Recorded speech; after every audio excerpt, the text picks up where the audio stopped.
Okay sir, నేను ఆఫీస్కి 2 డేస్లో వస్తాను. వచ్చాక వర్క్ కంప్లీట్ చేస్తాను. Okay sir, thank you. Okay sir, I call you later.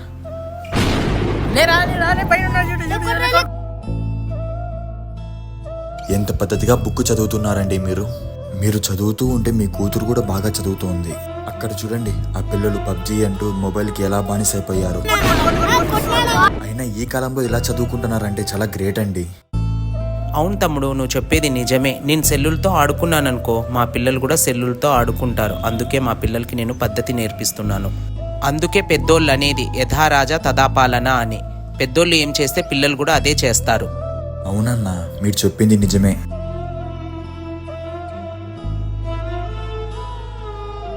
రేయ్, అక్కడ చూడండిరా, ఆ అమ్మాయి ఎంత బాగా చదువుకుంటుందో. ఇక్కడ నువ్వు చెడిపోయేది కాకుండా ఆ పిల్లల్ని కూడా చెడగొడుతున్నావు.